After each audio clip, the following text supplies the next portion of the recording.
जैसा कि हम लोग स्कीमिया में पढ़े, स्कीमिया में बेसिकली तुम्हारा 3 चीज़ पढ़ लिए। पेन हो रहा है, और पेन में भी हम लोग क्या क्या पढ़े, बॉयड्स क्लासिफिकेशन पढ़े, ग्रेड 1 2 3 4, सब्सटेंस पी वाला, 2 वाला, 3 वाला, 4।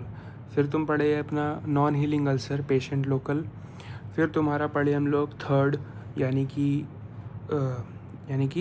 पेन के बाद, पेन में भी हम लोग पढ़े रेस्ट पेन, क्लॉडिकेशन डिस्टेंस और साइट ऑफ ओक्लूजन से क्या क्या। तो ये ऑटो इलियक, फेमरो इलियोफेमरल, फिर फेमरोपोप्लीटियल, फिर पोप्लीटियल।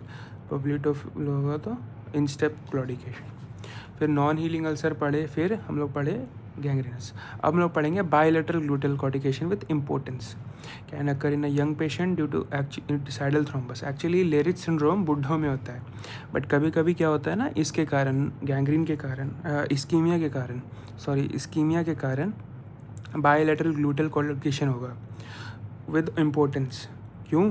क्योंकि सैडल थ्रोम्बस हो जाएगा बाइफर्केशन ऑफ आउटा पे, तो उसको कहते हैं Leriche syndrome. Impotence is due to failure to achieve an erection due to paralysis of L1 nerve. तो L1 लैंड 1 ऐसे याद कर लो, L1 लैंड 1, ठीक है।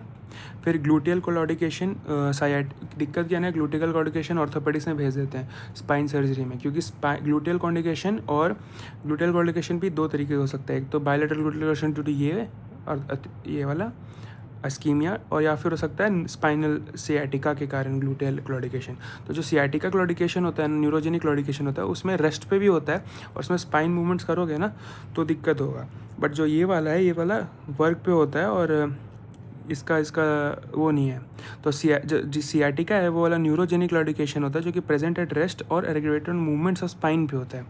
ग्लूटियल वाला जो होता है उसको कंफ्यूज हो सकता है, और इसका कारण होता है न्यूरोजेनिक क्लॉडिकेशन का स्लिप डिस्क, वर्टिब्रा का फ्रैक्चर, या फिर टीबी स्पाइन।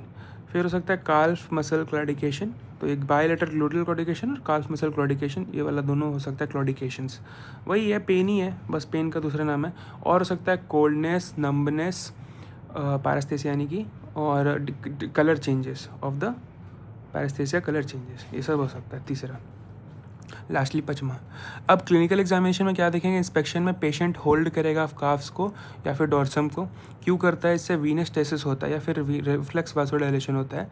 मसल्स को हाथ से कंप्रेस करता है, जो कि वीनस रिटर्न बढ़ाता है। और तीसरा, टेम्परेचर हाथ का जाता है वहाँ पे, क्योंकि ब्लड सप्लाई का मतलब तो ठंडा पड़ रहा है, तो वीनस टेसिस हो रहा है, रिफ्लेक्स वेसोडाइलेशन हो रहा है, फिर वीनस रिटर्न बढ़ रहा है कंप्रेस करने से, और तीसरा वार्मथ आ रहा है। फिर flat pulp of the toes जो है वो फ्लैट हो जाएगा, पल्प ऑफ द टोज। फिर फिशर्स दिखेगा, टो अल्सर दिखेगा, और loss of hair and subcutaneous fat होगा। डार्क या फिर